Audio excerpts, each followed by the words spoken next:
Hi, I'm a connoisseur wannabe, and the 16th book I've read from Stephen King is Different Seasons, the collection of 4 novellas, the original one. The first story that I read was Shawshank Redemption. Obviously, I went in chronological order. I'm sure most people do, but you never know. Some people do some weird shit. But yeah, I thought the story was great. I thought the length was perfect. I read it in one day.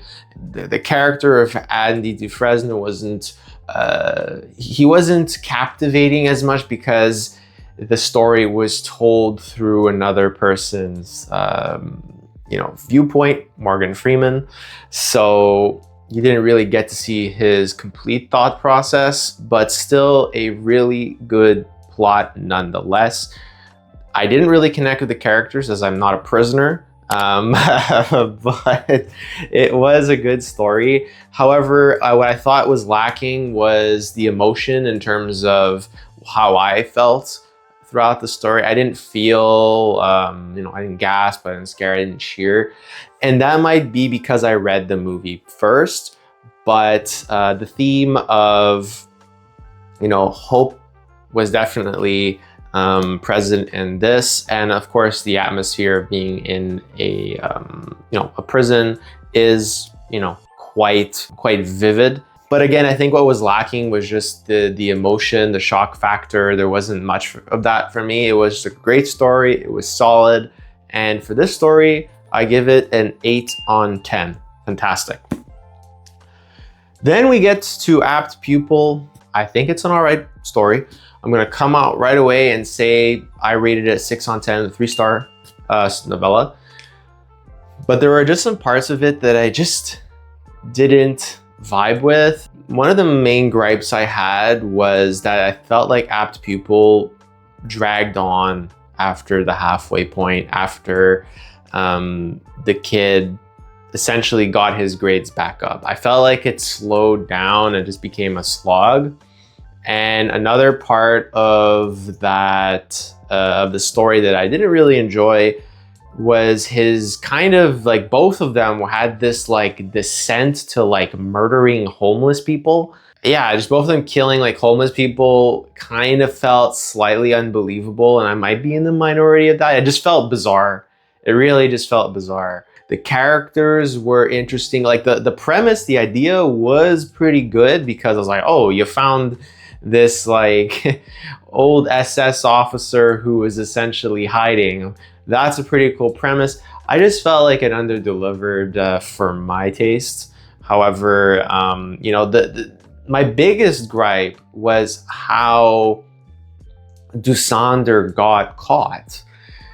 Essentially, he gets the heart attack and just so happens to be in the same, the same hospital room as one of the people that was in the concentration camp that Dussander was leading. Like the odds of that happening are so unlikely, and that essentially is what caused all the chaos and led to the kid end up going on a shooting spree. The ending was abrupt. I liked the ending. I thought it was good how like he blasts the old guy or whatever, the counselor, and his head goes blasting. Like, that's good. I was like, oh, that's Quentin Tarantino-esque in my opinion. So that was good. And I like the ending of like, oh, 5 hours later they got him. However, I think that the third story, The Body, is the best one. And here's why. It's a coming of age story. Kids want to go find this dead body, become heroes, get on TV. All right.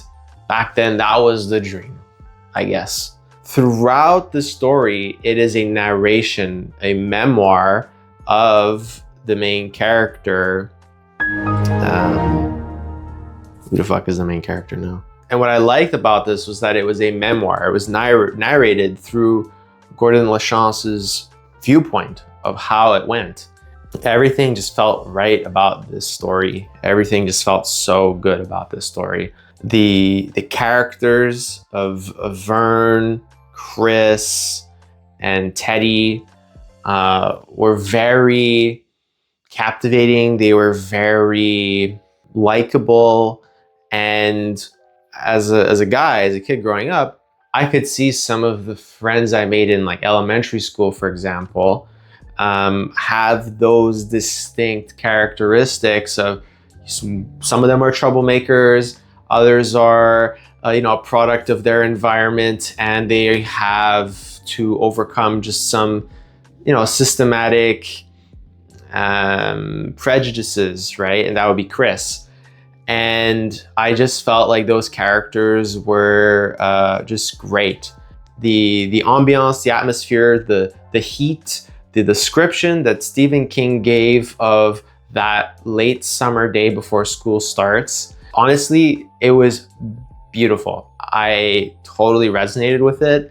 And this was probably one of the first times where I really felt like the prose of a book, at least for a Stephen King book that is, struck me. It felt literary. It felt very nice to read, if that makes sense.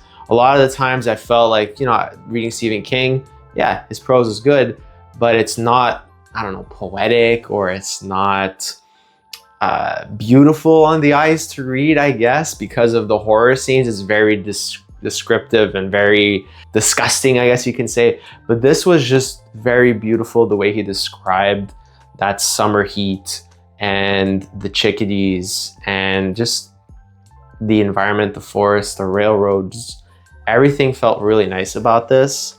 It was the only story that gave me emotions, where I felt nostalgia. I felt a yearning to want to go back how it was when I was younger with my friends, when we had fewer cares in the world. And Gordy LaChance literally says that, where when Vern had said, this is great, it's a great time, and looking back in my life, I could totally see that, where I remember discussing with my friends, like, soon enough we're going to be busy, we're going to be living our own lives, and we're not going to have so many opportunities to hang out with each other. And that is exactly what happened. So I think that The Body is a fantastic coming of age story for that reason. Once we find out the heartbreaking information and details about that gang of four and how Gordy's the only one left alive, it's tragic, man. Like, I haven't had to deal with that with a friend dying, but knowing that you're the only one left alive who has shared that memory with your friends about that day when they went to go find that body is, yeah, it's beautiful. And but with that said, there was like one thing I wasn't super vibed about, was like when we got like excerpts of like the memoir or of the books.